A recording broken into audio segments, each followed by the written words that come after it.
evening again. Corey Vella's my name. I'm the Country Manager for Independent Vets of Australia, and welcome to tonight's session. We're really delighted to bring David Foote to our IVA presentations yet again.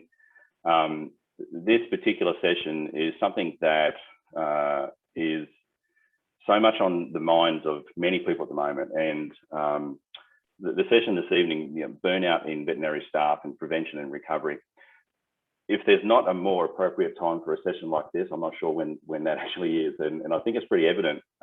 Just for your information, we've had nearly 400 people registered for this session, so I think it goes a long way to say what this is actually meaning for people, and I think how important it is. Our world has been turned on its ear, and particularly in the last 18 months, this has all been dragging on for, and there's so many pressures that the businesses and all around the country, not only in the veterinary space, are all facing, but particularly in our world, the changes to what we do and how we work and what that brings to the table has increased dramatically. And how we deal with that and how we manage that, and I guess the constant sort of changing is just that challenge of being able to deal with it and be able to continue to run the business and not burn out. And it's such a tough thing to be able to achieve at the end. So we've asked David to come in and have a chat to us again this evening. So we'll introduce him shortly. But I'd first like to introduce Roxy Kruger, who's the Marketing and Member Engagement Manager for Independent Vets of Australia. Roxy's been with us for 5, 6, 7 years now with IVA, and Roxy's role within IVA is direct sort of management with our member base and communicating with them about what they want and their needs and how we can help your practices as a part of an IVA membership. If you want to know more about that, you can certainly reach out to Roxy or I, but we're not here to talk about that tonight. And so Roxy, over to you to introduce David. Yeah, thanks so much, Corey. So I'm very, very happy to be able to introduce David tonight. So David has been a partner of ours for a number of years. He's been a veterinarian, he's a counsellor and an educator, which is a great asset to the industry itself. And over the years, David's been able to put together a number of different workshops and webinars, even some resources, and they've covered a number of topics. So suicide prevention, stress, resilience, now burnout, how to thrive in a practice. So David has a lot of knowledge to share. So David, I'm really pleased that you're available tonight to share this information tonight with us and share some tools and tips that we can use in real life. Yeah, so thank you so much, David. Thanks, Roxy. It's a pleasure to be here. Welcome all. Yes, as Corey was saying, burnout is a hot topic, no pun intended. I think best summarised by a practitioner, a practice manager that I spoke to about 3 or 4 weeks ago, and she said, "We're tired. We're just tired."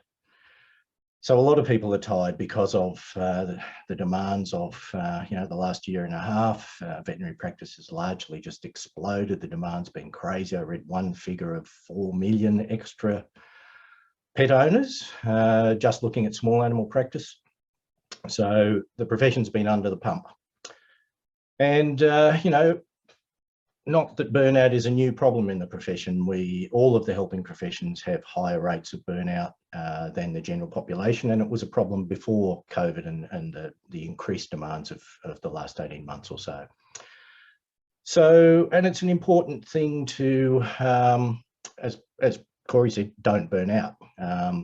But it's not black and white, of course. You're not either well or burned out. It's a continuum. So let's crack on and have a look at just what burnout is to start with. And I know many of you who've logged in tonight will be feeling it. You'll be somewhere on that trajectory of burnout.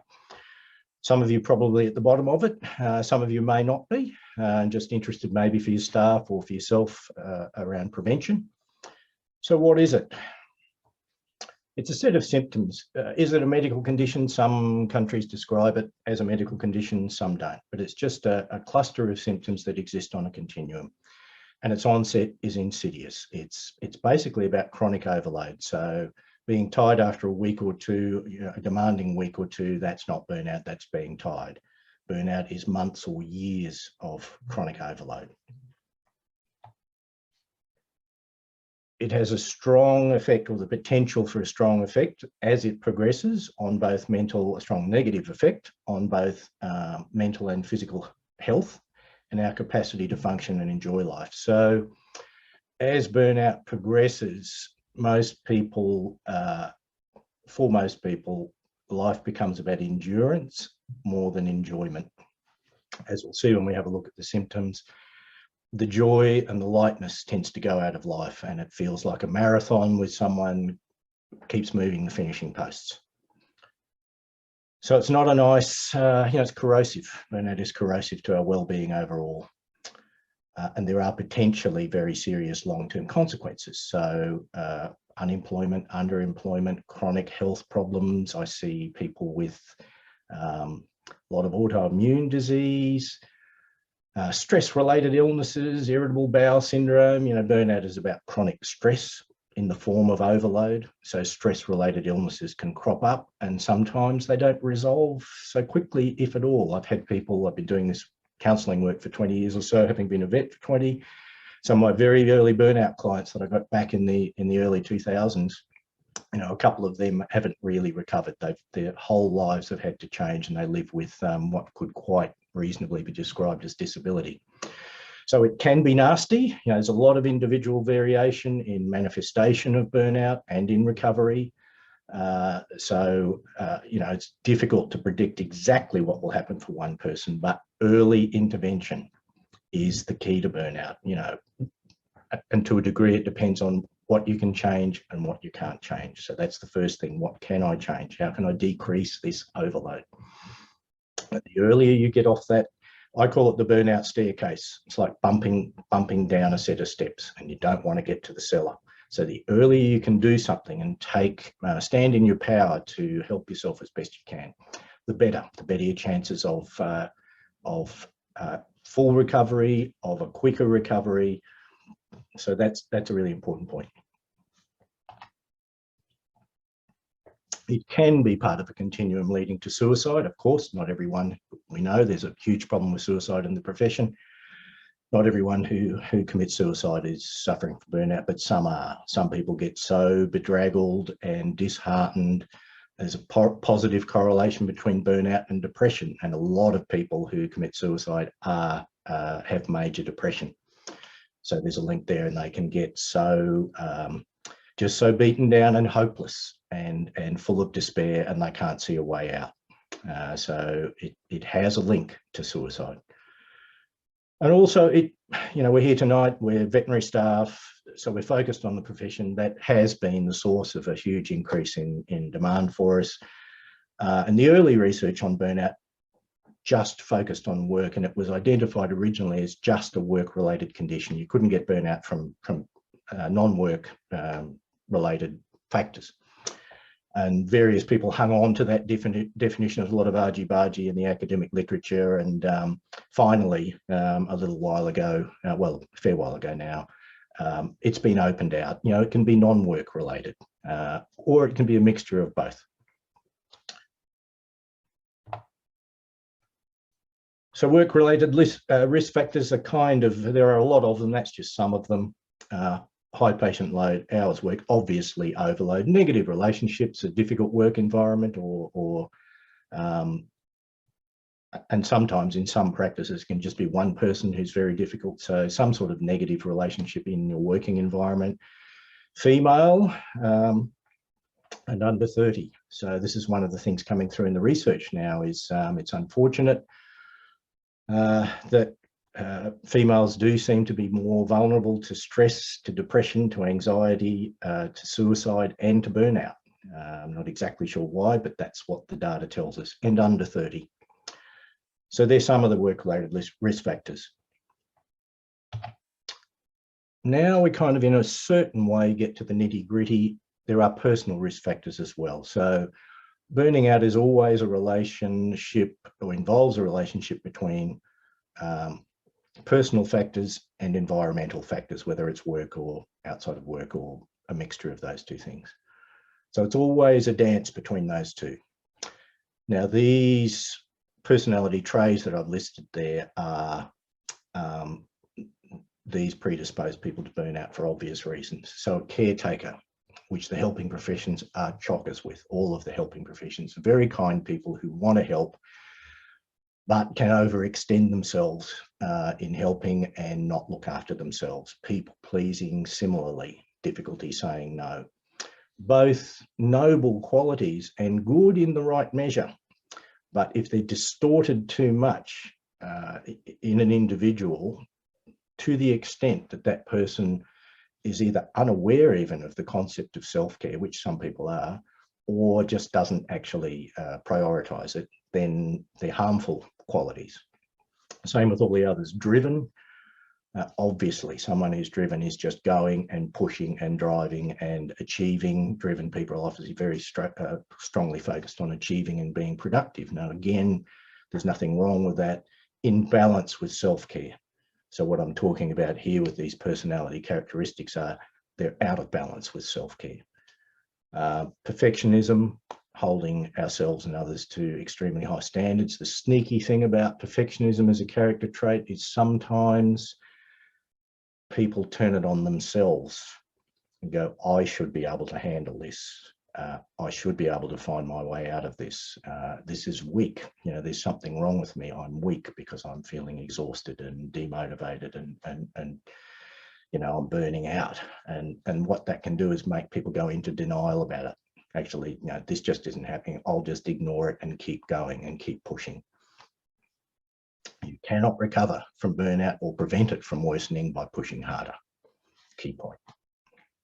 A lot of things you can solve by more effort, not burnout. And rigid self-reliance, obviously, the way that plays out in relation to burnout is reluctance to seek help. And seeking help is, some people don't need it, but it's a core principle of recovery from burnout is, okay, what resources can I access? Who can I ask to help me? Seeing a GP, accessing psychological support. So people who have rigid self-reliance are reluctant to go there and can harm themselves further and miss out on help that could help them get better more quickly.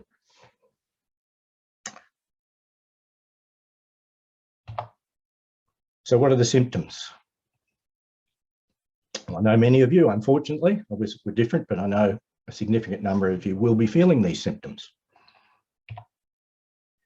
There's three broad categories.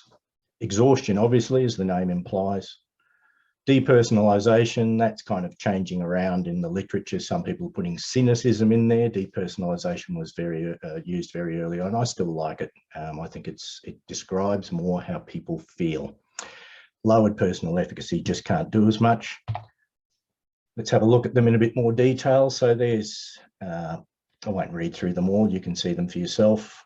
They're kind of fairly obvious, really. There's the sorts of things that you would expect in a syndrome with the name burnout. But the depersonalization, a lot of my burnout clients, and now in the last 18 months, probably 40% of my clients are people in some degree of burnout, say, I don't get any good feeling from my work, diminished sense of reward. I don't care anymore. And that upsets me because I always wanted to be a vet since I was 15 and I loved it for years and years and years. And I'm just numb and apathetic and demotivated and I just don't care anymore. So that's kind of one of the keys to the difference between burnout and just a bit of tiredness, which might be just the fatigue, is that emotional component.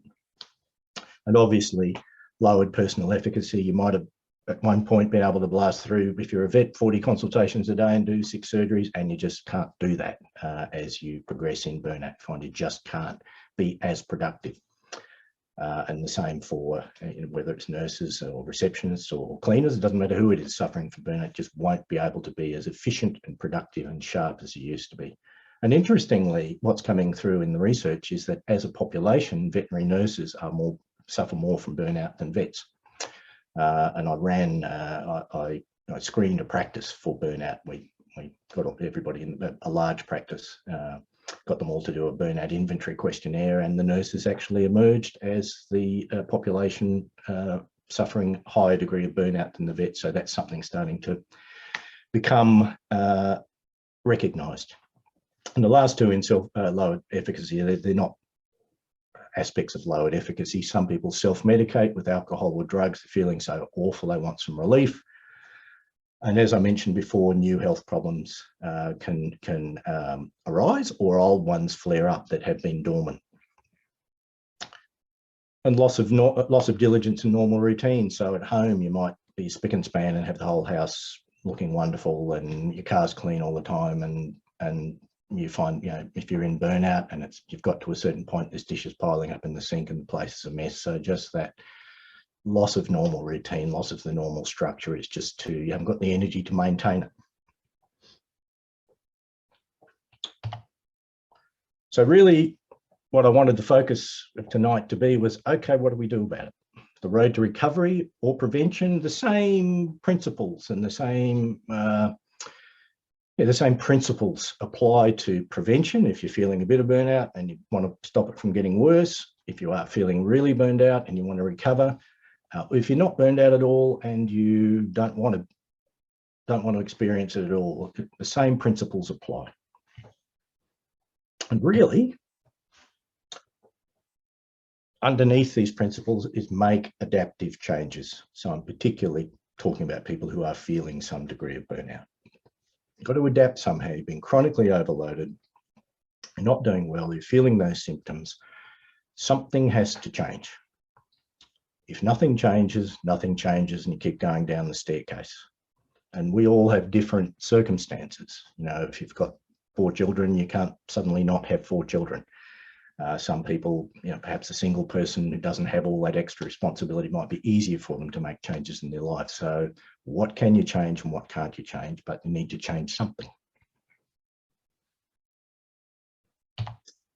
So the road to recovery, like the symptoms have 3 categories. The road to recovery is sort of threefold in broad principles. Somehow reduce total demands. Prioritise all aspects of self-care and engage with professional and social support. So that's it, really. That's in a nutshell, that's the overarching picture of recovery from burnout. Now, the first thing is,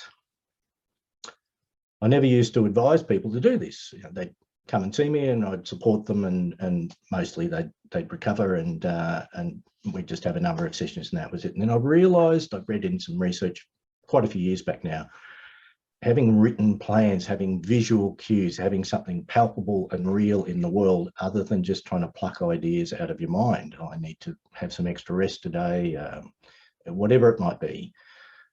You've actually got something that you can commit to, that's a structure that's visible, that you put up on you can have it in your phone, I suppose, but I'd suggest you get it up on the fridge door or your wardrobe door or somewhere. Have a written plan.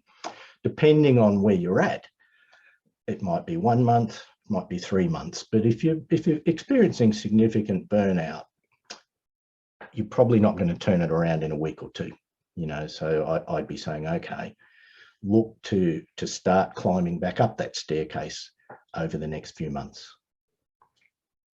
That's really important. Now, the next important point, lots of important points, really. Our friends there have found overwhelmingly daily recovery efforts are more important than waiting for the weekend or a vacation. So your overload, particularly for us in Australia, Australian veterinary staff, our overload is daily. So you've got to do something about your recovery daily, your self-care, maintaining well-being. And the people, I've had many people over the years who've I'm talking to them in May and saying, and they're working 100 hours a week and just, wrecked. And they're saying, oh, I'm going to put in a holiday in October. And I say to them, I don't know that you're going to make it to October, not as in you're not going to live till October, but you are just going to you're going to collapse, basically, which some people do. So daily, think about, what do I need to do today to take care of myself? What is my recovery plan for today for my burnout, either recovery or prevention? First things first, you're fatigued, you're exhausted, you probably, most people use the wrong sorts of things. When we're fatigued and we're exhausted, we want sugar and coffee and all that sort of stuff to try and get an energy jolt, and it's harmful to do that in the long term. You're exhausted, you need rest and sleep. Another key principle of recovery from burnout or prevention, listen to your body. If you're tired and you're yawning and you normally go for a 60-kilometre bike ride on Sunday for your health and well-being, your body's saying no. Now you can override that and get on the bike and go, no, I'm just going to do it. Maybe get into logic. It's good for my joints and my muscles and my mental health and my cardiovascular health. That's all true. But if you're tired, you're harming yourself. You're not going to make yourself less tired by pushing. Listen to your body. Probably, depending on how far down you are, how serious your burnout is, you're going to need lots and lots of rest and sleep. The general population is chronically sleep deprived. If you look at the information on the Australian Sleep Health Foundation, which is a scientific body, they do surveys of the general population every couple of years, I think, and they're just horrified at what they find. So I think the last one was 2019, 65%. I think it was 65. One of them was 51, 65% of Australians have chronic sleep problems and daytime consequences. So these are people not even necessarily in burnout. And guess what? That can facilitate burnout. That can contribute to burnout. Sleep is critical, and we're not doing it well as a population. So lots of sleep and rest. So that's the first thing.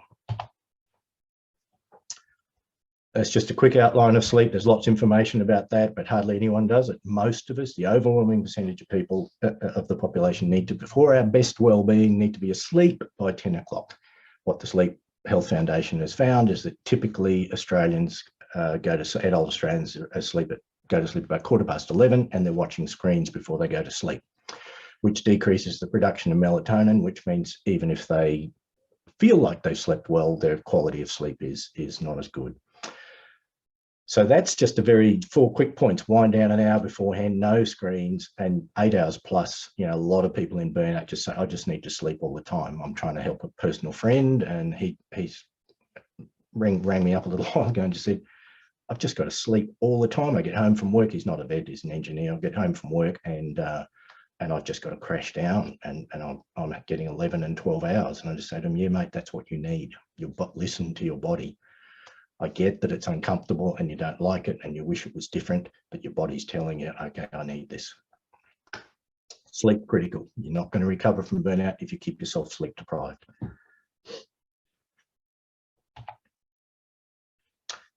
Reduced demands was one of our sleep, of course, fits under the category of prioritise all aspects of self-care, one of our 3 sort of main platforms of recovery or prevention from burnout. The first one was reduce demand. So how do we do that?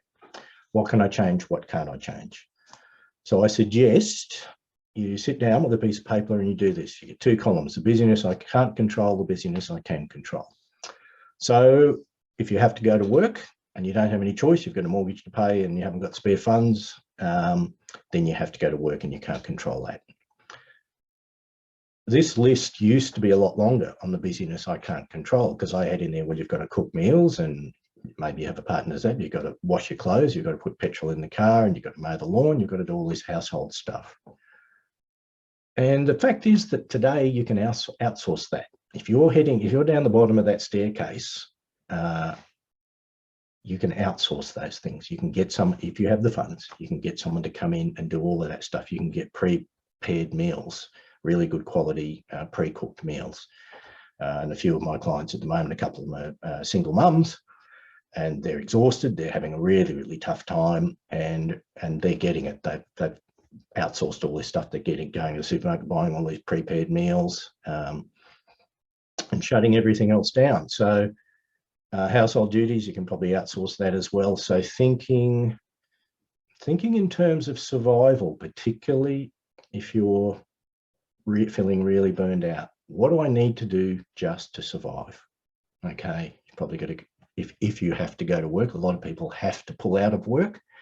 Again, the earlier you intervene, a lot of the people that I've had this year, they've come, early enough that they're able to stay in work. They've had to reduce their hours. They come back up again, and then they can get back into their work again. Sometimes not to the level that they once were, but they can come back up again. They don't need to stop working, or sometimes for a week or something like that. So some people just have to leave work, don't have any choice because they're that far down the slope. So there's not much, the busyness you can control, it's everything else. Now, we don't think that way. I have to do this, I have to do that, I have to, we just assume we have to do a whole lot of stuff that if it comes to the crunch and our well-being's on the line, we can divest ourselves of a lot of stuff if we just think in terms of survival and simplicity. Simplify your life. Dump commitment and activity. Just push it away. That which you can. If you've got 4 kids, well, they've got to be fed and they've got to get to school. They know that's something you can't change. Maybe you can ask for help with that. So do only, particularly if you're well down that burnout staircase, just think in terms of survival, which of course in an affluent society like ours, we don't think that way. It takes, it can feel odd and uncomfortable and a bit crazy, but in terms of recovering from burnout, that's what you need to do, particularly if it's serious. Single task. Don't do 4 things at once. Just simplify. In terms, a lot of this is about managing your energy. Everything takes energy. Thinking takes energy. When we're asleep, we burn energy. So in terms of, okay, what can't you control? You've got 4 kids, you're a practice owner, you've got to stay there. Okay, what help and extra resources can I access? Can I get a sibling or a friend to come around and help with the kids instead of driving them 4 places on the weekend for each child? Can some other parents do that? Can I, one practice a while ago, someone was suffering from burnout, someone else in the practice took them around a week's worth of meals. So that's flipping it the other way, offering help.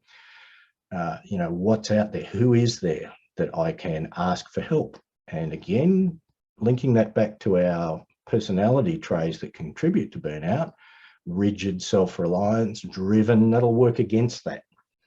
So there's, for many people who are on a burnout trajectory, there's an opportunity for growth in the crisis or the struggle, and that is to look at aspects of ourselves that are contributing to harm, if you like, that we can change. There is the concept of neuroplasticity. We can change our minds. Not overnight. You don't go from being driven and wake up 7 o'clock the next morning and you're not driven anymore, but you can work on it. That's a lot of the deeper work I do with people that come to me, is turning that stuff around so they don't get better, charge back out and do it all again, because they've still got the same drivers pushing them along. What is there that I can access? Maybe you can talk to the practice down the road and say, can we share our after hours, even though you might have been competitors for a long time, and well, you would be competitors, but maybe you've had a Mexican standoff. Maybe if they're not traveling so well themselves, maybe they'll agree to it for a short period of time just to get through the whole COVID thing. So try and think laterally, what help and what resources can I pull in? You may need to become ruthless. I use that word now. When people come to me, I can usually get a feel pretty quickly for where they're at, just by the way they're talking and how they describe where they're at and what's going on in their life. And I use this word a lot earlier than I once did. You may need to become ruthless with your self-care, which doesn't mean, of course, deliberately harming anyone else, but actually just pushing everything away, coming back to survival mode. Even sometimes parents with kids, and it sort of breaks their heart a bit. They say, well, no, I can't take you to the park this afternoon because I've just got to go to bed and lie down for 2 hours. So sometimes it comes to that, and depending on where you're at, if you don't become ruthless, you eventually will have to. But the early, so it's just something, it's a harsh word, but burnout is harsh. When you're at the tough end of it, it's harsh. And so it can feel selfish, but it's not. It's actually healthy self-care. You don't have to be ruthless forever.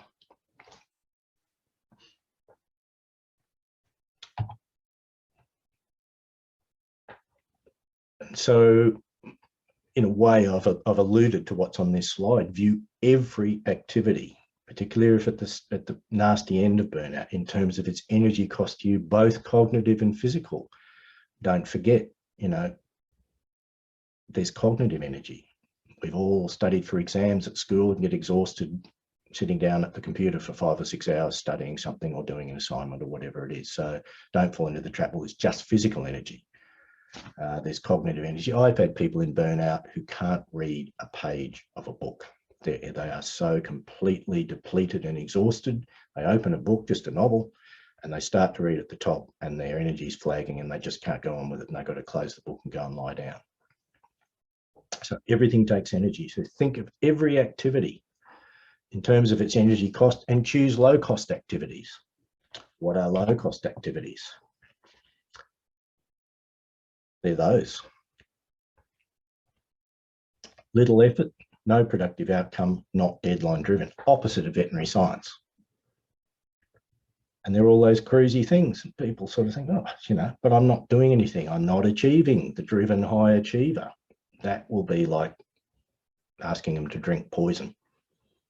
It's like, but that's the gig here. That's recovery. From exhaustion, you've got to learn to be still and calm and quiet and slow so that you can recover both mentally and physically. These tasks should have little to no physical or cognitive demands. So start to think in terms of that. Okay, in my spare time, what am I going to do tonight? Am I going to go and play a game of squash after I get home from practice? Or maybe not. Maybe I'll get back to that. Doesn't mean high cost activities are gone forever. They are for some people who go far enough with burnout. They just don't seem to really recover and end up with chronic fatigue syndrome. But holding on to hope, you know, you can get your life back here. And most people do, but it's different. So little to no physical or cognitive demands, you know, that's the way to think now. You know, let go of productivity achieving. You're doing enough of that at work at the moment. You're doing too much of it at work. That's why we're having so many problems with burnout. So, okay, once I walk out the door from work, or if I have to leave work, what low cost activities am I going to do today? That's what you can ask yourself in the morning. That can be part of your written plan.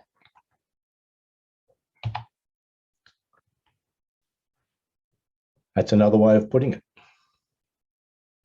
And again, that's kind of counterintuitive to so many of us. You know, we fix things by pushing and doing something. Well, you are doing something, but you're doing something different. You're resting. So yes, you should lie on the couch and take it easy. You will not recover from burnout by pushing harder. So what does that look like? Looks like that, maybe. Maybe it looks like that. Looks like that. Looks like that.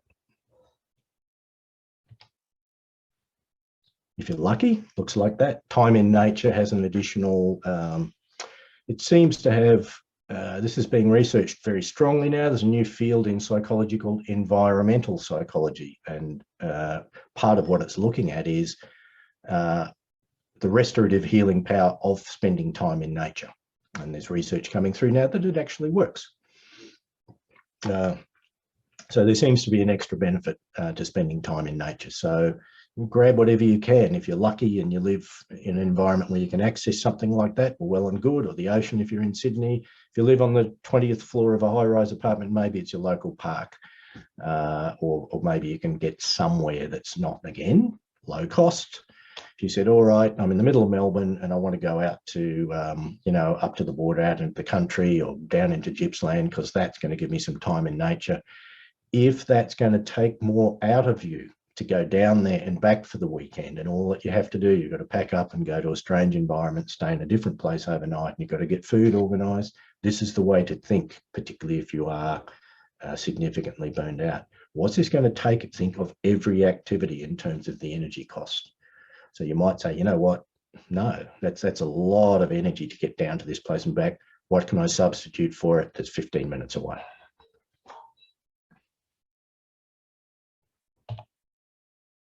The next thing, find a way to switch off. So when we're busy, as we have been in practice, and we're spinning hard and working hard and multitasking, doing all of the things that veterinary practice involves for everybody in it, from reception, cleaners, everybody. Sometimes it can be hard to turn that off, you know, when we go out the door.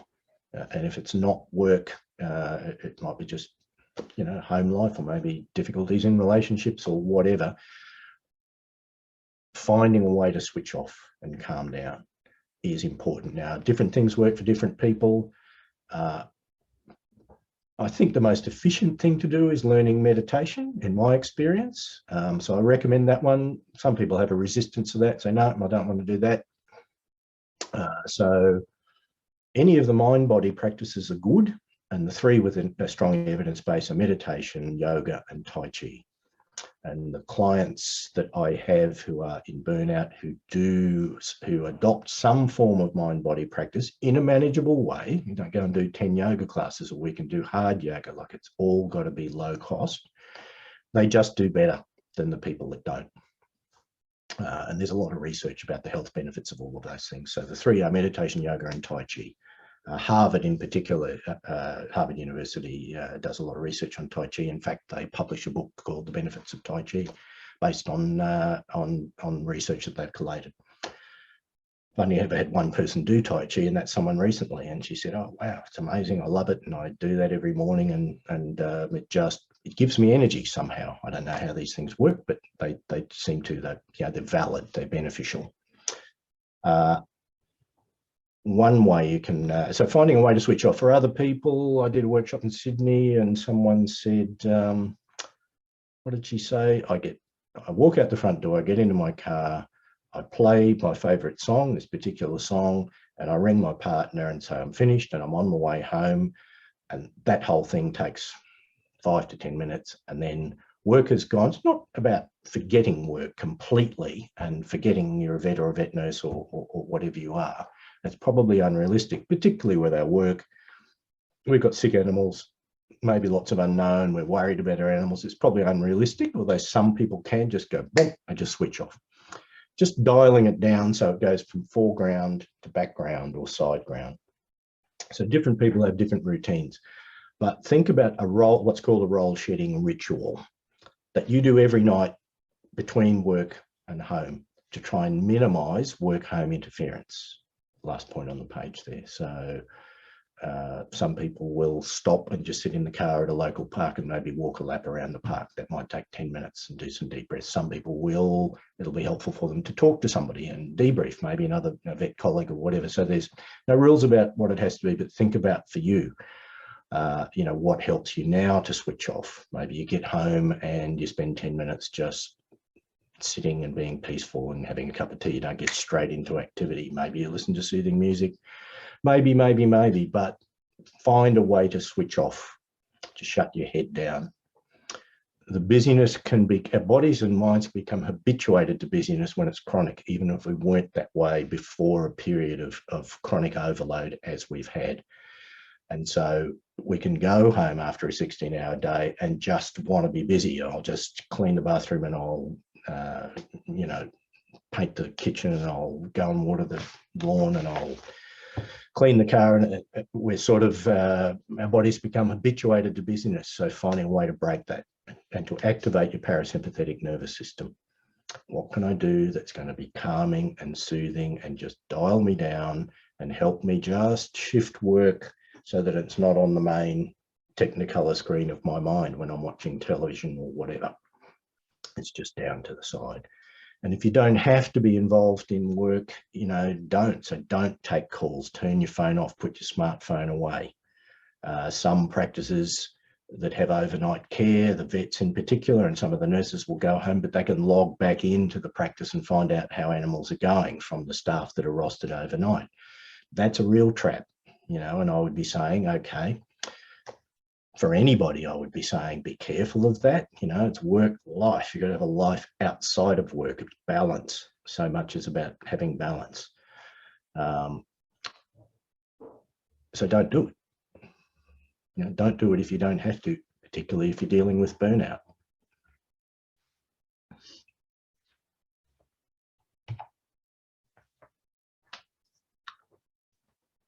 So the screens, the screens. They're, you know, they're so good in so many ways, but they can hook us in. You know, the people that design the phones, as I think everybody knows, they use poker machine technology, the colors and everything else to make us keep going back to them. And there's a lot of good in there. You could sit at your computer and read about recovery from burnout for 6 hours, but be careful with the screens. You know, they use energy, cognitive energy. So digital well-being is another whole thing. You know, what's your digital well-being like? You know, most of us kind of, maybe owned is too strong a word, but we're hooked by our devices that never used to exist. As you can probably tell by looking at me, I'm old enough now to have lived a lot of my earlier life where we just didn't have these things. And so they didn't take up space and time and energy. So use them in a way that's good for you, you know. So the advantage might be connecting with social support and loved ones through Facebook or something like that. So yeah, they're not all evil, but be very careful with the screens. And be careful with exercise. So I get a lot of people who say, yeah, but exercise is good for your well-being. It's good for your mental health. It's good for your cardiovascular health, and it's good for your musculoskeletal health, which it is. But if you're exhausted, you have to be careful with what you're doing. You know, walking is being increasingly validated as a worthwhile exercise. It's not a nothing exercise. So here's this guy, he's got muscles everywhere and he's tearing along. It looks like he might be in a race or something. Maybe it needs to look less like that and more like that. Now, the beautiful thing about that slide is there's more going on here. Not only is the exercise, well, they're present to the environment and to one another there, whereas our guy in the last slide, the environment's blurred because of the speed, and that's probably about how much he's noticing of it, because he's intent on pushing hard. When we're healthy, well and good.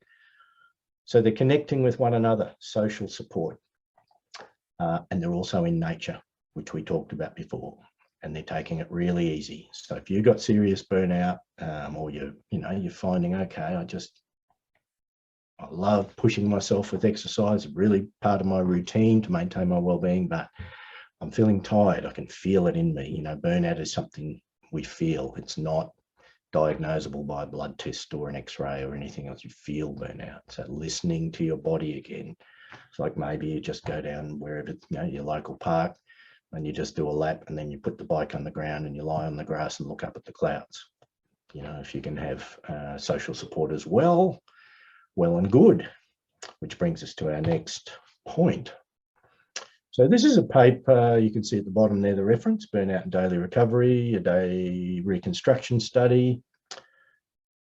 There's a lot in the paper, but they're looking at the benefits of these three activities at the three measures at the bottom related to certain activities: physical vigor, feeling energetic and strong; cognitive liveliness, thinking quickly, feeling creative, coming up with novel solutions; and recovery, just feeling rested and having sufficient time to recover. Let's look at the difference there. You can see it with the activities above. Low cost activities, which we've talked about, improves too, but not feelings of recovery. I would contest that. At some point, if you do enough of the low cost activities, hopefully you will come up and feel rested, and you will feel recovered, and you'll have your energy back. So it depends where in the burnout trajectory you are, where in the recovery trajectory you are. Anyway, 2 out of 3 for low cost. Social activities, all 3 improve physical vigor, cognitive liveliness, and recovery. So linking back to my previous point about exercise, physical activities, no improvement for any of the 3 outcome variables. So there's a bit of evidence there. So again, it's a very individual thing. I guess all I would say is don't push yourself. Go gently rather than than pushing, because it's not, it's not going to help you. And a friend that I'm trying to help with burnout that I referred to before, he's a pusher, a driver. He's got all 5 of those personality risk factors. He's driven, high achiever, he's a caretaker, he's rigid self-reliance, he's a people pleaser. He's got the lot.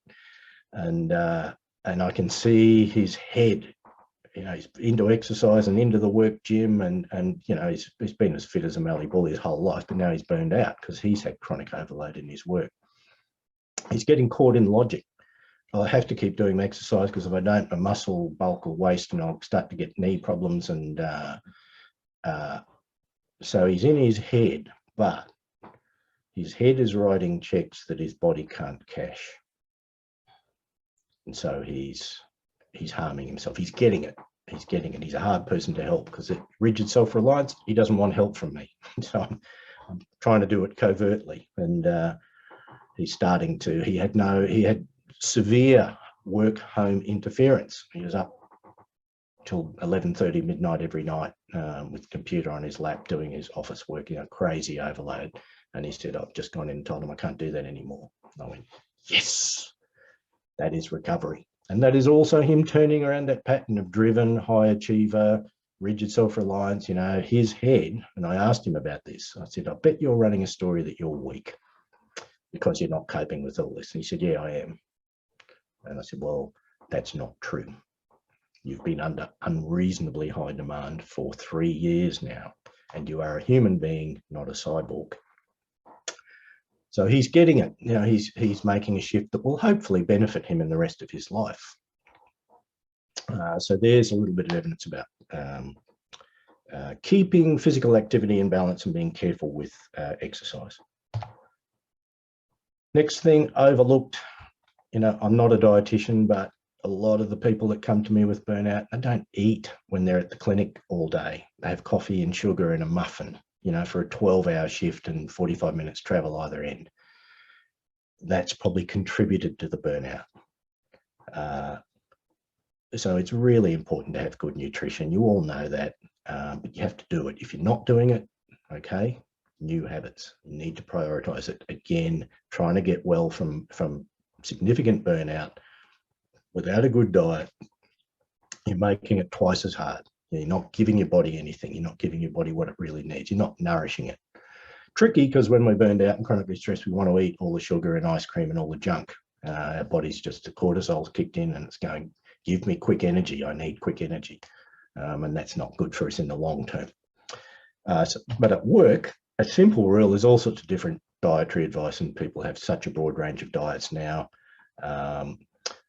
But at work, this is pretty much a fail-safe formula: protein and carbohydrate every 2 hours. And not a lot of people do that. That can be an egg. That can be a tub of hummus and some crackers. That can be some nuts and some cheese. So every 2 to 3 hours, that'll give you a lift in energy, a better lift than having a cup of coffee with 2 sugars in it. So not to be forgotten and overlooked, and it often is. So do have a plan, a written plan, which I'll show you a template for one shortly. Ask for help, outsource tasks, pick up a mind-body practice. I really strongly recommend that, and engage with social support. So we've talked a lot about what to do. What don't you do? What do you avoid? Depletive people. People are one of the workshops I run on positive relationships in practice. There are depletive people who take energy out of us for whatever reason. Maybe they're needy or they're difficult to deal with. They're just hard to be around. We don't feel good around them. There are appetitive people that we do like to be around and that make us feel good. So if you're looking at burnout, avoid depletive people, avoid depletive situations. So if your partner says, let's go over to my parents' place for dinner on Sunday night, and you just don't get on with one of them and it's always tense, and maybe you don't go. There's the ruthlessness. Depending on how bad your burnout is, you might just say, you know what, I just can't go tonight. I've just got to take care of myself. You can just use that word with the people around you who might have difficulty, or, you know, be sort of saying, well, come on, you know, buck up, pick yourself up and get on with it. You can set boundaries. You say, I just can't. I've got to take care of myself. This is not getting any better. I've had lots of warning signs from a long time. I've got to really focus on my self-care, and I'm really sorry for that. I'm just not going to be as available and be doing as much stuff. And again, said at the start, 1 month to 3 months. If it's burnout you're dealing with, not just a couple of rough weeks, you're not going to turn it around in a week. But you can start to feel better in a week if you start doing some of this stuff, particularly just dumping load, low-cost activities. Negativity, you know, you need to do, from the field of positive psychology, do things that give you positive emotion. Actively schedule them, whatever it is, reading, knitting, sewing, bearing in mind the energy cost, spending time with special people, spending time with your pets. Schedule things that give you positive emotion. Negativity, looking at the news and all the drama, it's always, you know, it's never uplifting, or I don't find it that way. There's a lot of, you know, there's a lot of not very nice stuff going on in the world around us, here and overseas. Exposing yourself to trauma, you know, and to stress and witnessing others suffering, you don't need that. Minimize that when you're trying to come out of burnout. Don't add anything in, any more activity, and don't push harder.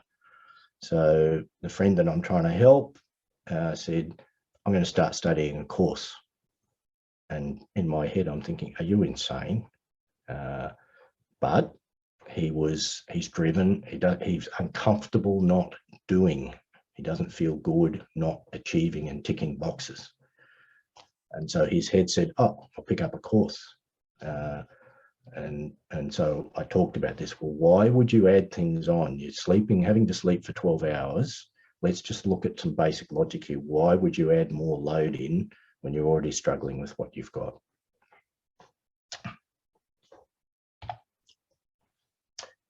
See your GP. They need to know, you know, they might run bloods on you. 9 times out of 10, nothing will show up with burnout. Sometimes it does. And it's important to check out, you know, that there's not something medical, that it is burnout. There's not something else going on. There could be some insidious, you know, disease process or something going on that might be compounding burnout or making you feel fatigued, hormonal imbalances.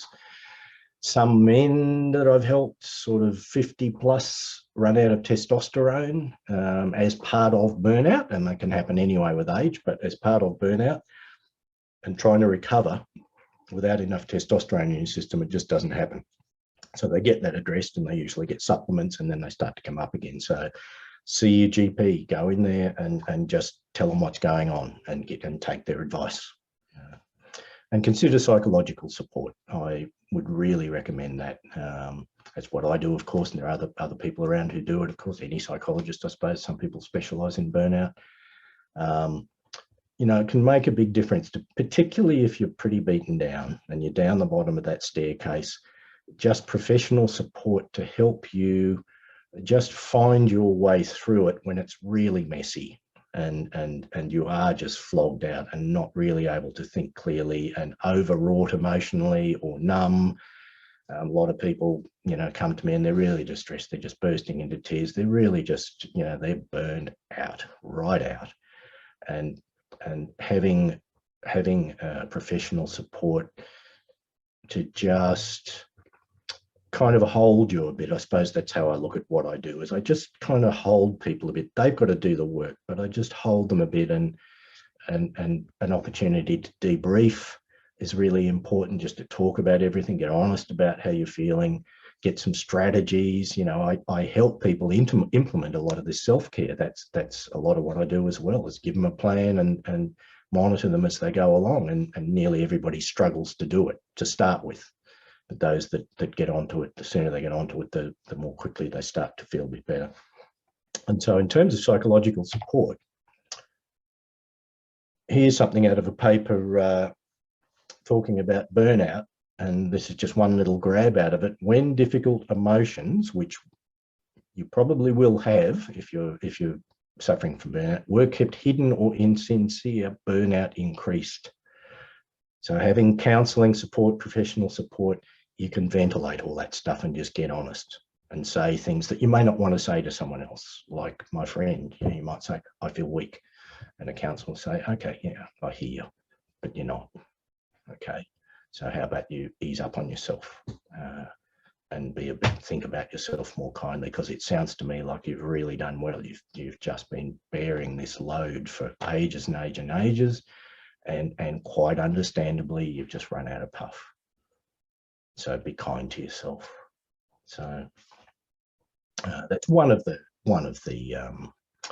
I suppose one of the ways that one of the things that counselling of any sort provides is a safe and confidential environment for people to just be really honest, which they often don't want to be, when they're struggling, even with a long-term trusted partner. Some people won't feel comfortable talking about what's right down deep inside. And you go and see a counsellor or a psychiatrist, psychologist, you've got a safe and confidential environment to just get that out.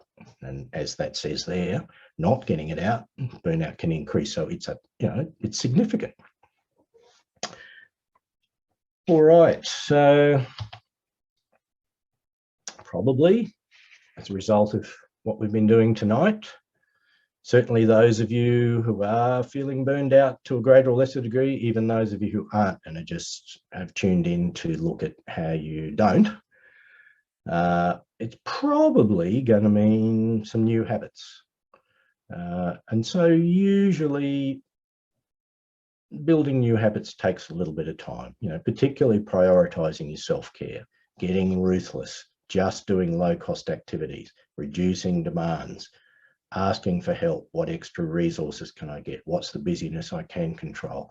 They're not things that we would normally do. They're responses to a troubling situation, a potentially very harmful situation. So thinking in new ways. So again, that's part of what professional help can do, is help get those habits happening a bit more quickly than perhaps on your own. But that might be what's required. So there's a really simple daily self-care plan that those that want it, I send them to. There's something you can print off. So remember, right back at the start, daily self-care, daily recovery actions are far more effective. Overwhelmingly was the word used. Daily recovery actions are better than waiting for the weekend even, or a holiday. So there's a daily self-care plan. So the idea with that is you print that off and then you tick it off. Your breakfast, lunch and dinner for the food, you only tick it if you have a really good healthy meal. Mind-body practice depends what you're doing. For those people who do it. So it might be yoga twice a week or 3 times a week, or you might meditate every day. There's a billion apps for mindfulness and meditation. There's a whole lot of clips on YouTube. Just find something, if you're not used to it, find something simple with someone narrating for you, guiding you. Really simple mindfulness or meditation. They're kind of the same thing in a way. 5 minutes, If it's difficult and you think, oh, I'm just restless and agitated and I know I need this, but I can't sit still, maybe you just do 1 minute. Someone I helped years ago could only do 20 seconds. 6 months later, she was doing 20 minutes every morning, and she's continued that on, and the change in her is quite remarkable. So put in your mind-body practice. Time out. If you're in serious burnout, you're not going to have much choice over that. But if you're not, if you're tuning in tonight and you're running pretty well, do that for 20, 30 minutes a day. Back to what was on those the photo slides. The girl just having a cup of tea, just being peaceful. The guy listening to some music. The other woman just spending time with a dog. Like, time out. Put the phone away. Dump your smartphone. Time to do nothing, to be still. A lot of what, not a lot. For a lot of people, recovering from burnout is learning to be still. That's a significant part of it, because that way your body can recharge. Exercise question mark. We've talked enough about that. What are my low-cost activities today? Sleep. So you could journal, what time did I get to bed? How many hours did I get? Did I wake during the night? But just prioritizing your sleep, having it in there, having a written record, having a plan, a structure, something to bolt into. that's in hard copy that you can get a pen and go tick. It's more likely that you will do things if you have a written plan than if you just have all these ideas in your head. You go away from tonight, yeah, I know what I've got to do, I'm just going to do that now. You might do some of it. Having a written plan increases the likelihood that you'll follow through on it. Other thing you can do is, what are my essential activities today? We talked about that ruthlessness, about survival, thinking in terms of survival. You know, what do I need to do today? Well, I've got to get to work. If you have to do that, you've got to have food. Might just be those two, you know, for a day. If you're being ruthless and you're feeling really burned out, you get home, you just got to get into bed. Essential activities. Now, if you are feeling significant burnout and you do some of these things tonight, you know, they will work if you do them. It's the principles of recovery and prevention are simple. You have to do them. The complicating factor is what can you change and what can't you? And that's different for all of us. It's usually stepwise with setbacks and relapses of doing too much. So what happens is people, they calm down, they reduce their demands, they prioritize their self-care, they connect with support, and they start to come up. Often like a week or two, people will start to feel a bit better. It really is highly individual depending on a whole lot of circumstances, but particularly how far down that staircase they are. They start to feel good, and then they go, oh, I will do the bike ride, or I will do an extra 10 consultations a day, or I will stay back and help out, you know, after my shift's finished, and they go down again quite quickly. That's kind of pretty much everyone. So that's part of the learning curve of recovery. It's kind of like walking up the staircase, but it's a bit, the horizontal bit of the step isn't quite horizontal. It's kind of, you make some progress and kind of dip a bit, make some progress, dip a bit, make some progress, dip a bit. That's really common. People think, oh great, I feel good again, I've had some great sleep, and I'm straight back into everything I used to do before, 10 out of 10. And typically that will cause a bit of a setback and can be very disheartening for people. I've got someone at the moment said, oh, you know, I'm back to just having to do nothing, lying in bed, and she's a single mum with a son, and you know, it's very tough for her, and but she's doing it, and probably 3, 4, 5 days for her, and she'll come back up again, and then next time, what I would say is learn from each time. It may not happen for you, hopefully it won't, but it's very common. Learn from each experience where that's a setback or a relapse. It's like, okay, too much too soon. What do I do next time? I don't do that much. Maybe I do a quarter of that, whatever that is, whether it's non-work activity, you know, higher cost activities. You just be cautious, like, you know, us sending a patient home that's, you know, had a broken leg, and we take the pin out. I don't know if people use pins anymore. That's about all we had in my day, but you don't say, okay, really go flat out, you know, really work him really hard. It's like ease back into it, just ease in. And know your signs of tiredness and stress. That's one of the things that you can, again, can be growth in a way for the rest of your life. What are my triggers? What are my early warning signs? What's my little red light on the dashboard? Your car needs oil. Your car engine needs oil to run properly. And if it runs out of oil, it'll seize, and the engine's had it. And so the manufacturers put a little warning light in there. If the oil pressure gets too low, that warning light comes on, and that says, I've got to stop, and I've got to get somewhere where I can get some oil and put some oil in this, check the oil and fill it up, and maybe get the mechanic to look at the car. So those things there, what are your little red lights on your dashboard? It's starting to just glow a bit. It's okay, I'm getting cranky, or I'm just noticing I've got fatigue that I can't shake off with a good night's sleep. I'm mentally foggy, I'm struggling to solve a complex case, or I forgot to ring Mrs. Smith this afternoon about her dog photo when I said I would. Lack of joy, that depersonalization. Okay, I'm starting to lose a sense of lightness and reward and satisfaction. Sensitive to noise. Often people with chronic stress start to get the whole nervous system's kind of just really been so wired for so long that can be people report that pretty commonly. Or emotional fragility. just weepy and feeling overwhelmed. So again, individual difference. So that's wherever you are tonight, whether you've from burnout or you've just tuned in and you're traveling okay. It's what are my warning signs? What are my red flags? What's my little red light on the dashboard for which is the pointer that I need to ramp up my self-care. So there's a simple question, just wrapping it up now. There's a simple question you can ask yourself every day. What do I need to do to take care of myself today? You could change that. You could say, what do I need to do to recover from my burnout today? So you can ask yourself that every morning. Maybe you're looking at your plan, you're writing out what's my essential activities today. You can also ask it through the day. What do I need to do to take care of myself right now? So that's a really good key question to take forwards with you, whether you've got burnout or not. And so that's kind of what it is, really. Everything that we've talked about broadly fits under the umbrella of self-care. And realising the importance of that. You know, realising the importance of that. The veterinary profession is a wonderful profession, full of people so dedicated to helping others and really giving of themselves and overextending themselves, committed to their work and helping animals and all the benefits that they give, certainly in small animal practice anyway, the benefits they give to owners, that unconditional love, that most precious of things.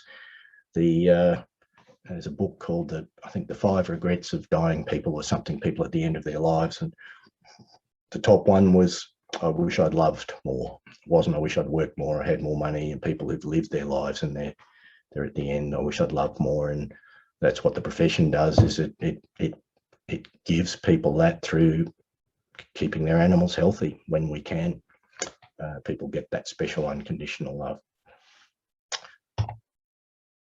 So that's all I've got for you tonight. I hope that's helpful.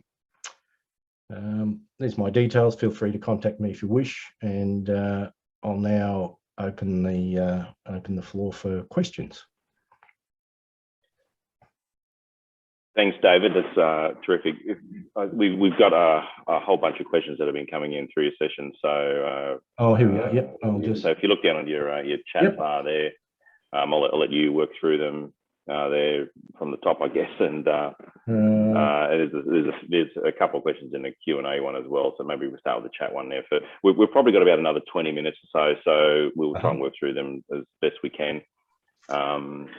But if you want to look at those, and so I'm starting with oh, okay. No, there's one that's been answered.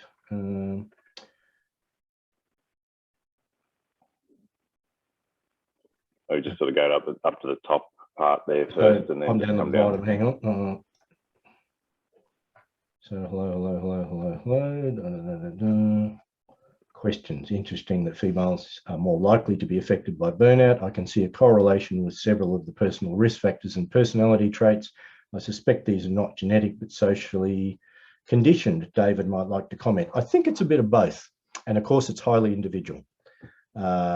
So I guess my take on it is they're both socially conditioned, but I think when we're particularly talking about caretaking behaviour, women have a genetic setup to bear children, and which men don't.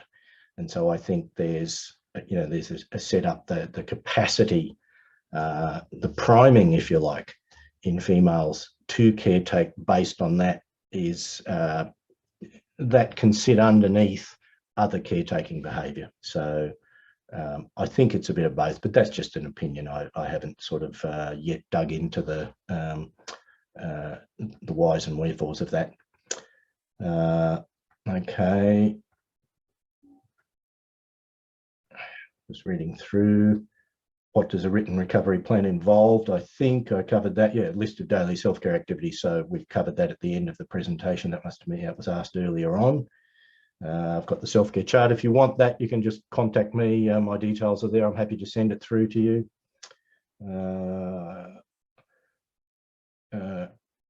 ASMR, what does that stand for again? I just can't bring it to mind, but the answer is yes, because a couple of my clients do it. I'll have to come back to that. ASMR.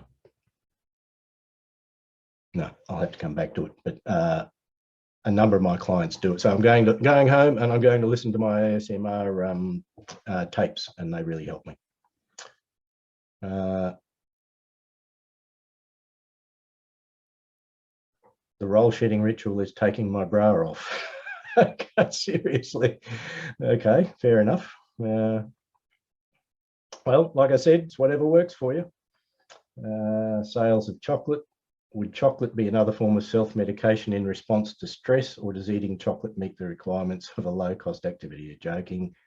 Well, I talked about people using alcohol and drugs, and people use food and sugar as well as a way of so-called comfort eating. So even though it's a joke, it's true. So if you find you put on 20 kilos and you know that you're feasting on sugary stuff, then you may well be self-medicating with food, and that's a problem. It's not good for your health. So it's maladaptive coping strategies. What kind of language or conversation tools should I use to broach this subject with management or my superiors in order to receive help and support in the workplace? I feel they would be resistant to implement ways to accommodate my road to recovery. Look, all you can do is be honest. If you feel, if you're feeling burned out, then say that. Of course, can that carry a risk with an employer? Possibly. An employer might think, okay, I've now got someone who can't work at their full capacity, which is probably true. So there might be a risk there. It really varies hugely with the individuals involved. But I would just be honest about how you're feeling. If you don't want to use the word burnout, you could just say, look, I'm feeling chronically fatigued and exhausted. You could refer back to those symptoms. I'm just finding I'm not enjoying my work, and I'm a bit robotic when I go about it, and I'm a bit foggy, and I need, I've got to get my self-care back on track. I need to address this. Maybe having an idea of what you need to do based on what we've talked about tonight, and then making some suggestions. Maybe you've got to cut your hours down. I don't know your individual circumstances, but having an idea of what you need so you can ask them, and then you're kind of powerless in a way. You have to wait and see what their response is. So see if you can negotiate with them. General principle, Fiona, use assertive language. I feel that if they don't listen to you, maybe they don't care about you. Oh, that's someone responding to that question. Maybe time to consider finding another employer. I have previously chosen to leave employers whose interests did not coincide with mine.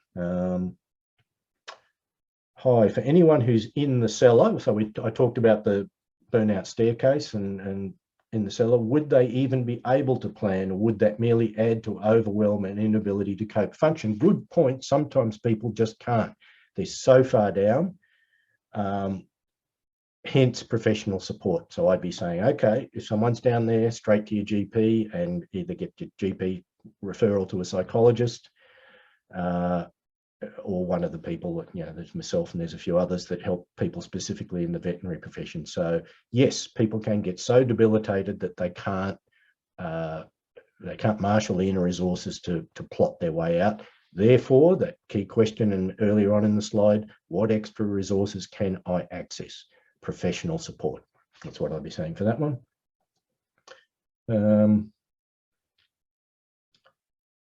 Your work should have links with a confidential external professional counsellor or several of the professional organisations. Either AVA they have a counselling service. Mindfulness has been a great help for me. So there's our mind-body practice. I do tend to find the people that do it do a lot better and have do seem to do better in recovery. They have a more efficient recovery. David, you have a soothing, calming voice. Perhaps listening to a recording of this webinar over and over would be good mind-body practice. Well, if it works for you, you're welcome. I actually made a meditation tape years ago and thought I'd done pretty well, and then I found the 400 copies that I didn't sell, and put one on, and I sounded quite stressed. I was anxious in the studio. So Well, interesting, David, on that one. It's funny as that sounds. I recall when you did a presentation at our IVA conference a couple of years back, and you did a very short meditation session. Mm-hmm. And when you first did that, in my head, I'm going, no one's going to do this. They're just going to sit there and they're going to one eye. And I was just sitting there in the back watching. Everybody had their eyes closed. Yep. Everybody was participating. It was amazing. You know, it wasn't for long, but it was amazing. And it was such a short little burst, but it's so effective, and everybody did it. Fantastic. Yeah, and here's one here. The next question. Balance is a meditation app that provides 12 months free. It has courses, plans, as well as singles. You can choose 5 to 30 minutes, or others are more set in length. It's worth checking out. Now, that's a great thing. Another one that I find people like is Headspace, which I think it's headspace.org, is I think put together by the Australian government. Anyway, it's a mindfulness app, and a lot of people find, and it's free. A lot of people find it really useful. Just be careful. I think there's a headspace.com, which I think is a commercial one in the States, but the Australian Headspace app is free, and a lot of clients find that really helpful. Another one is Calm, but that's a subscription, but that's got a massive amount of resources in it. I used that one for a year just to sort of trial it, and there's things to help you get to sleep. You wake up to a calm meditation in the morning, so that's another one that's popular, but that is an annual subscription. I think when I did it was $65 or something. You've given a range of excellent evidence-based recommendations for rest and recovery for us to consider taking up and utilising, mostly beyond the clinic boundaries to manage burnout. I realise this is not the focus of your talk this evening and requires a much bigger conversation, but how are we as a profession, as employees or employers, going to address the risk factors within the workplace and look at what we do have control over in how we run our businesses or days to reduce the risks of burnout? Yeah, that is kind of a whole bigger question, I suppose. What I do is go in and run workshops for practices and try and get them to look at all this stuff and focus on staff well-being. So having well-being programs as a counter, but it is a much bigger question. There's economic imperatives and all that stuff comes into it. But I would say a starting point would be to have a well-being program and have someone doing webinars or, have that as part of the practice. Oh, here it is. Someone said what ASMR is: autonomous sensory meridian response. So there you go. Thank you for that. Headspace is from Black Dog, I think, which is the Black Dog Institute in Sydney, which is I think it's out of the Prince of Wales Hospital. So that's a scientific based, it used to be focused mainly on depression. Really excellent organisation. How are we going? Very informative presentation, a great self-check validation for me in identifying and taking steps to prevent staff burnout in our current COVID craziness. Thank you. Off for some non-screen time. Good. Actually, that when I did come down to IVA, Corey, I mentioned digital wellbeing, and there's a website called It's Time to Log Off, all one word. I don't know if it's com. It's based in the UK. And someone at dinner that night, this guy came down and said, I went straight up to my room and I got straight into that website, and I'm going to do what it says. It helps. It gives you strategies to keep for digital wellbeing, to keep the screens manageable, because they can easily become unmanageable. It is, and our life these days revolves around them. Everything. Your smartphone's got everything on it. All your emails come there. You've got umpteen amount of versions of text messaging services and communication services, and they all come through it. It's impossible to put it down. It's so addictive. And that program that came out recently, I think about 6 months ago, they're interviewing former executives of Google and the phone companies, and they said, one of them said, we set out to design these things so that they would be the last thing that you look at before you go to bed and the first thing that you look at when you wake up. And job done. They've kind of been successful, unfortunately. So yep, I guess the short version is they're good servants but bad masters. So using them that way, but put them away. Like they're so hard to resist if you've got them at the table when you're watching television or beside your bedside table. Have geographical boundaries, put it in the study or the somewhere, for an hour. Start breaking that automatic hooking connection. Yeah. David, we've got a few more minutes left. There's a couple more questions that are in the Q&A Q&A section. Yep, if you just have a quick look down there, there's a couple there. Will be the last ones, I think, for tonight. Okay, fantastic webinar, David. Thank you for that. Thank you for the information tonight. How would you approach turning around a team who are feeling signs of burnout? Where would you start? What approaches would you use? Oh, gee. It's kind of everything we've talked about within what you can change. So can you get extra staff in? The first thing is reduce the load. Remember our 3 principles: reduce demands, focus on self-care, prioritize all aspects of self-care, and engage with support, professional and social. That'd be the first thing. Okay, just about everybody in veterinary practice, certainly small animal practice, and I think mixed practice in Australia, is feeling some degree of burnout or other. It's present, it's really present in the profession like it never has been before. So if we go back to the etiology of burnout, it's chronic overload over a long period of time. The first thing is, how can you lighten their load? So can you change the roster? Can you get extra staff in? I know that's part of the problem, the staff shortages and staff retention. Can you give them more breaks? So that's the first thing. And then encouraging them, I guess, getting them to showing them this webinar and that might be your hour of well-being that you prioritize no matter what. Say, okay, if you haven't got a well-being program, we're going to spend an hour and look at this webinar, and that will help. They'll find out a lot about it and a lot about how they can help themselves, because as an employer you have a certain responsibility, but so does the individual that you're employing. It's a shared responsibility. It's not all up to you. It's not all up to them. Like I said before, burnout is always an interaction between a person and their environment. That's the best I can do in a quick time here.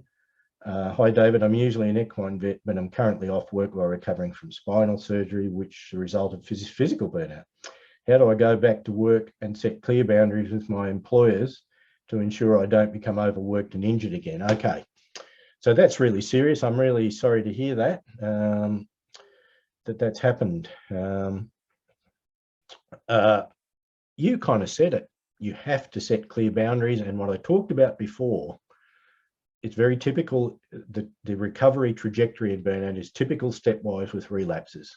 Now, you've had something pretty serious go on there, microdiscectomy. Ideally, you don't want those relapses. So underload, really just put your toe in the water and go very, very, very gently, like a light load. You're going to have to just talk to your employers and say, this is all I can do, maybe for a month. See if you can handle it. If you can handle whatever level you set, which again, get medical advice from your doctors and surgeons. What do they recommend you do?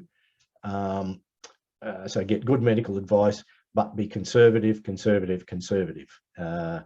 And all you can do is be honest with your employers. And then you said physical burnout, I don't become overworked and injured again. Well, you may have to have really tight boundaries around your working hours, and just say, look, it's got to be whatever it is, 35 a week or 40 a week, or when you're starting it might be 5. And I don't know your circumstances without talking to you, but be conservative, and you're just going to have to be honest and set them. And then if you're starting to drift outside them, be assertive. Like I would say, with what you've been through, you can't afford to just let it run and oh, well, there's no one else to do the work and I'll just have to keep rolling. Of course, problem for employers then, but you've got significant physical harm there. Spinal surgery, that's something that is potentially a problem. It's something you've got to look after. You're going to have to look after your spine now. And so I guess the short version is you've got to work out what that is that you need to do to look after this, so it doesn't get re-injured and you don't get relapses again, and then stick to it. got to stick to it. You know, that can be the hard thing. We're used to kind of overworking, overextending ourselves.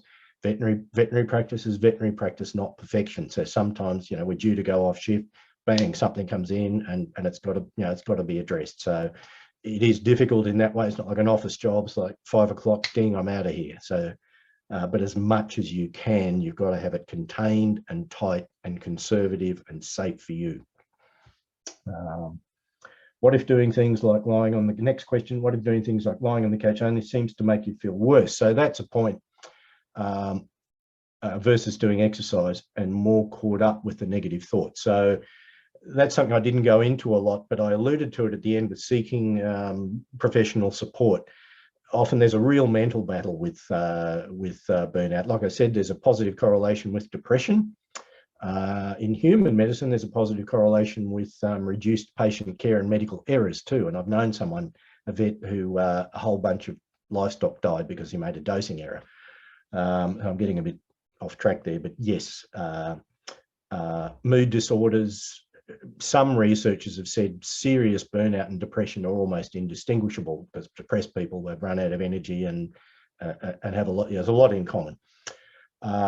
So you have to do what's right for you. So if lying on the couch with your head spinning and negative thoughts, I would say first thing, okay, so maybe you got to get up and go for a walk, but I would say get right in and deal with the head and the negative thoughts. So that's where I would be saying psychological support.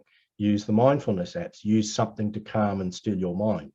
Plug in to psychological support to help you deal with that and turn that around.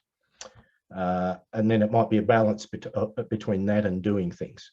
So maybe you have to be, you know, a little bit active, but not overextending yourself. But and a lot of people do that. They kind of feel really defeated and depressed and like, how come my life has come to this? When they are lying on the couch, they're doing what they need to do, but their mood's gone. So that's why I push engaging with psychological support to help you through the trough until you can come up the other side, and hopefully your you know, your mind gets into a better space, your mood gets better as well. I think, is that all of them, Corey? I think you've got them. Yeah. One more in the answered section, actually. So there was a comment, often think other people are worse off than me, so harden up. What have I got to worry about? Sorry, something else came up on the screen. What was that, Roxy? That's okay. So it says, I often think other people are worse off than me, so harden up. What have I got to worry about? Are you being honest with yourself about how you're traveling? So comparing is, it's true, there will be people worse off with you. Turn on the news. There are people worse off than you. But there's a trap there in you then using that when you're not feeling good and you've got the symptoms of burnout to sort of should yourself or minimize your own situation. So yeah, we turn on the news and there's all sorts of horrible stuff going. People had car accidents and stabbings, and there's people who don't have enough food, and there's people living in their cars. So it's true. There's you know, there are much less fortunate people than us in the world. That's a fact, but don't use that to argue your way out of your own situation. Don't use that to minimize or deny your own situation. So get in front of the mirror, say, how am I feeling? Have a look at that checklist of symptoms on the presentation. How am I rolling with this? Go to your GP, do a quick mood assessment, the Kessler 10 mood inventory for depression and anxiety, I think. So that's a trap for a lot of people. I'm feeling lousy, I'm feeling burned out, but they're worse off, so I've just got to get on with it and buck up and push through. And like I said before, you can't fix burnout by pushing harder or pushing on without changing something. It won't work. So you've got to reduce the demands, increase your self-care, connect with support, those 3 pillars. So I would say, yes, acknowledge that. And instead of, so therefore I shouldn't, it's selfish of me to, you know, be complaining about this burnout. I would say there are much less fortunate people in the world than me. and I'm feeling the symptoms of burnout and I need to take care of myself. So don't use one to dismiss the other. Don't use one to minimize or deny your own situation. I'm sure a lot of people can, yeah, resonated with that. They can take that advice. Yeah. Yep. Okay, I think that was all of our questions there. Ross, Yep. there's no others I can see. Yep. No, that's it. Perfect. All right, David, thank you so much. It's always a pleasure having you speak, and the information that you share is so valuable. And as one of our questions or comments was earlier, your calming voice always is soothing, and the information just comes through very nicely. And look, it's so wonderful to have you speak to our members and our guests this evening. I certainly can highly recommend David to anyone if you feel you need to have some input into your situation by a professional. You can't go past David. He had his details up there a bit earlier. Certainly reach out to him directly, and he can guide you in the direction you need to go. For IVA members, obviously you've got David's details through the portal if you haven't got them there, and then you've got the hotline number for David as well, which is the 1300 help vet hotline number. So yes, please reach out. I think that's the first step for many. And sometimes the hardest, but it's just a phone call away. So thank you, David. We really appreciate your time tonight, and we look forward to your next session.